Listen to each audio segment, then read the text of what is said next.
Direct News TV. February 12, 2024. For Ukraine's defense industry goals against Russia, the sky's the limit. As Ukraine approaches the second anniversary of Russia's full-scale invasion, it plans to produce more of its own ammunition and key weapons systems. The goal of greater self-sufficiency comes as Ukraine's Western allies meet increasing political resistance to military aid and Russia ramps up weapons production. Last month, Ukraine's Prime Minister, Denis Shmyhal, said the country plans to increase its domestic weapons production six-fold this year. Ukraine's defense industry has already begun to expand. Strategic Industries Minister Oleksandr Kamyshin said Ukraine last year doubled its ammunition production for NATO-caliber artillery systems. President Volodymyr Zelensky said it had produced 3 times more equipment and weapons than in the first year of the war. That included armored vehicles and anti-tank missile systems. But it's in unmanned systems that Ukraine aims to be a global pioneer. Almost 200 companies produced drones in Ukraine last year, up from 7 in 2022, and their production increased 100-fold, said Shmyhal. That meant Ukraine was already producing 90% of the drones it uses, Zelensky said during a meeting with the Joint Chiefs this month. The armed forces approved 8 new models for procurement last month alone. On Tuesday, Zelensky explained why. He founded the Unmanned Systems Forces, suggesting special units would be embedded in the Army, Air Force and Navy, and promised constant scaling of production to keep them supplied. On Tuesday, Zelensky explained why. He founded the Unmanned Systems Forces, suggesting special units would be embedded in the Army, Air Force and Navy, and promised constant scaling of production to keep them supplied. The most crippling strikes were yet to come. On September 20, Ukraine destroyed half the Black Sea Fleet's communications headquarters in Verkhnousadov northeast of the fleet base in Sevastopol, and 2 days later hit the Fleet Command headquarters in Sevastopol itself, claiming to have killed 34 officers, including Fleet Commander Admiral Viktor Sokolov. Ukraine built up a sense of mystique around its weapons systems during this time, claiming to have developed a missile capable of traveling 700 kilometers, 435 miles, and to have put variants of its naval drone into experimental operational use with success. The missiles used against Crimea may very well go back to missiles Ukraine developed before the war started, said Wiesman. Ukraine was known to be developing the Rim-2, a short-range ballistic missile for Saudi Arabia. They may have continued that project and used prototypes of that or other pre-production missiles, said Wiesman. Ukraine's ranged strikes have continued. Last month, Ukraine sent drones 1,250 kilometers, 780 miles, to blow up a Novatek gas processing plant near the Russian city of St. Petersburg, forcing the company to suspend operations. Last week, a Wolf pack of 6 drones hunted down and sank the missile corvette Ivanovets off Crimea. The astonishing success of this remote warfare is that lacking a fleet, Ukraine has nonetheless managed to secure a corridor for grain ships in the Black Sea. More than 600 ships have safely used it since Russia announced it was shutting down traffic to Ukraine's ports.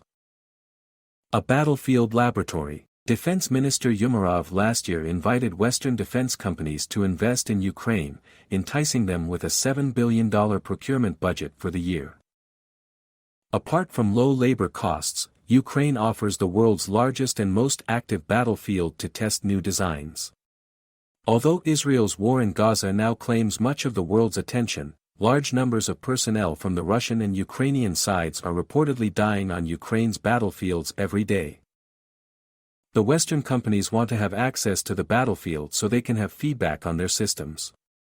They need to know if they are ready for the future wars, so Ukraine is leveraging this to create the industrial base, Timofey Milovanov, the director of the Kiev School of Economics, told Al Jazeera. Ukrainians are themselves rushing to cash in on the industry, he said. We have a lot of garage, Steve Jobs-style innovators, some in hardware, some software, some just assembly, but we're talking hundreds if not thousands of companies, he said. This area is really booming right now. The talent from the entire economy went into Miltech, he said, using shorthand for military technology. Proximity to the battlefield offers the industry a quick feedback loop. There's also a lot of military personnel being advisors, co-owners, members of startup teams, said Milovanov. People who are engineers themselves are on the front lines deploying their own equipment and immediately fixing it. Domestic production would also tighten the loop to market, he said.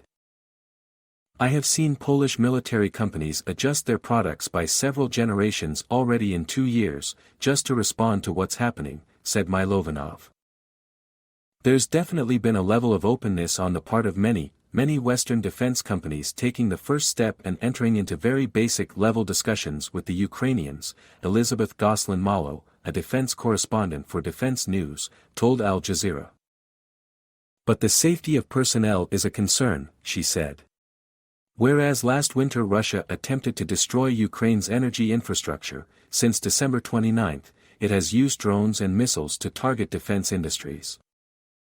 We've seen cooperation increase in smaller steps, first entering into a cooperation agreement, providing them with systems, then maybe sending a few operators to train people there, and a few companies took it a little further, maybe assembling a few parts in Kiev, said Goslin-Malo. For this reason, some contractors have recently opted to base production facilities in nearby Poland and Lithuania, which are under NATO's security umbrella. Ukrainians have decided to cope differently.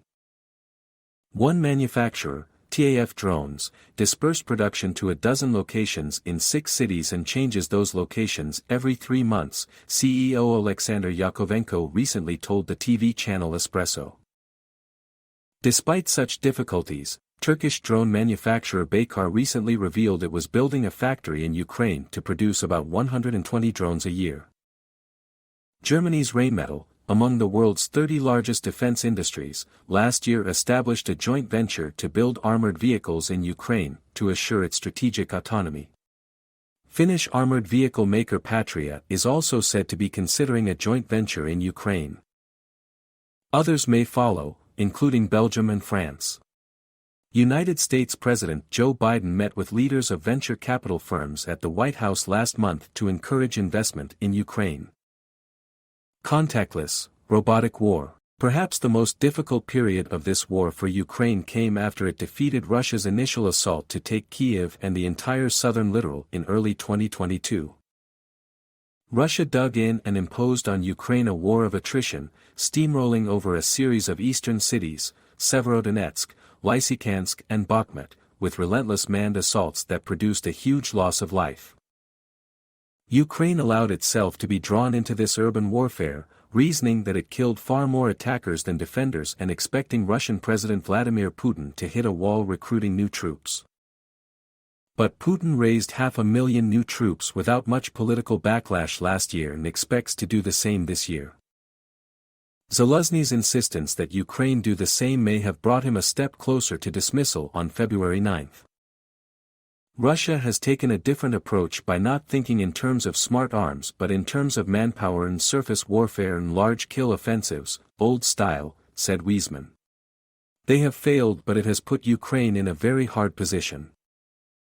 Ukraine's position, he said, was, we need the smart weapons because we're not going to sacrifice our soldiers in the same way as Russia. So, Ukraine is innovating. In January it unveiled the Serco S1, a four-wheeled robot that autonomously follows troops into battle, conducts reconnaissance and helps evacuate the wounded. In December, Ukraine's Security Service, SBU, revealed the Mamai, a new surface drone with a top speed of 110 km per hour, 68 miles per hour, claiming it was the fastest object on the Black Sea to date. Given Russia's highly developed electronic warfare, which disables guided munitions by scrambling their satellite positioning signals, Ukraine is focusing on developing ballistic munitions. A smart platform gets close enough so it can use a dumb, non-suppressible weapon to actually hit precisely enough, explained Milovanov. He saw a bright unmanned future made in Ukraine, whose youth will fight in the lab, not in the mud. I think in a couple of years, the world will have walking or self-driving platforms with a sniper rifle that get deployed for surgical strikes. But yes, he said, recalling the present. We need bullets, we need shells. My name is Kingsley. Please like, share, subscribe and hit that notification bell so you can be the first to be notified whenever we post. You won't regret it.